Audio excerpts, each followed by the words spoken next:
ఈ రోజు నేను మీకు మజ్జిగ పులుసు ఎలా చేయాలో చెప్తాను. చెప్పు. దీన్ని మజ్జిగ చారు అని కూడా అంటారు. దీన్ని ఎండాకాలంలో మధ్యాహ్నం పూట అన్నంలో కలుపుకొని తింటే చల్లగా సమ్మగా ఉంటుంది. ఇది ఎన్నో రకాలుగా చేయొచ్చు. మిక్స్డ్ వెజిటేబుల్స్ వేస్ట్ చేసుకోవచ్చు, అంటే క్యారెట్, బెండకాయ, క్యాప్సికమ్ అన్ని కలిపి వేస్ట్ చేసుకోవచ్చు, లేదా అసలు ఏమీ కూరగాయలు వేయకుండా కూడా చేసుకోవచ్చు. నేను ఈరోజు బెండకాయలు వేస్ట్ చేసి చూపిస్తాను.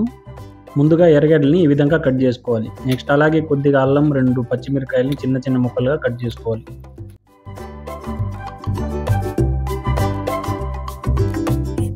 ఒక టమాటోను కూడా కట్ చేసుకోవాలి. అలాగే 3 బెండకాయలని ఇలా మీడియం ముక్కలుగా కట్ చేసుకోవాలి.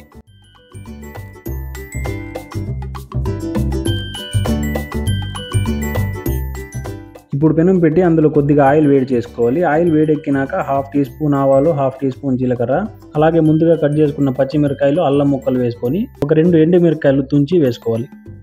అలా ఒకసారి వేయించుకొని ఇందులో 1 టీ స్పూన్ పచ్చి శనగపప్పు, 1 టీ స్పూన్ ఉద్దిపప్పు వేసుకొని ఒక 2 నిమిషాలు లో హీట్లో వేయించాలి. ఇప్పుడు ఆ పప్పులు బాగా వేగి మంచి సువాసన వస్తుంది. ఇప్పుడు మనం కట్ చేసుకున్న ఎర్రగడ్డ ముక్కలను ఇందులో వేసుకొని అవి కొంచెం రంగు తిరిగే వరకు వేయించాలి. ఇప్పుడు బెండకాయ ముక్కలు వేసి అలా ఒకసారి కలుపుకోవాలి. అట్లే టొమాటో, కొద్దిగా పసుపు కూడా వేసుకొని బెండకాయల్లో పచ్చి వాసన పోయే వరకు వేయించాలి. అంటే సుమారుగా ఒక 5-6 నిమిషాలు వేయించాలి.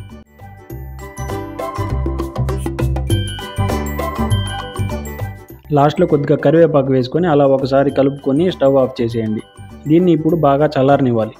అది చల్లారేలోపు మనం ఒక కప్పులో పెరుగు తీసుకొని బాగా చిలకాలి.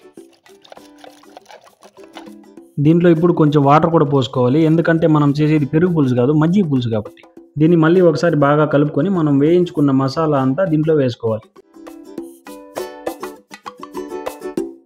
అట్లే కొంచెం కొత్తిమీర, రుచికి సరిపడేంత ఉప్పు వేసి బాగా కలుపుకోవాలి. అంతే, మన బెండకాయ మజ్జిగ పులుసు రెడీ అయిపోయింది. ఈ ఎర్రగడ్డ ముక్కలు, ఈ బెండకాయ ముక్కలు ఈ మజ్జిగలో 1 గంట సేపు బాగా నానాలి. అప్పుడే తినేటప్పుడు ఆ బెండకాయ ముక్కలు చాలా రుచిగా ఉంటాయి. దీన్ని అన్నంలో వేసుకొని కలిపి తింటుంటే జమ్మని ఉంటుంది. మీరు కూడా ఈ విధంగా ఒకసారి ట్రై చేసి చూడండి, మీకు ఖచ్చితంగా చాలా బాగా నచ్చుతుంది. ఇలాంటి మరిన్ని వీడియోస్ కోసం మన ఛానల్ని సబ్స్క్రైబ్ చేసుకోండి.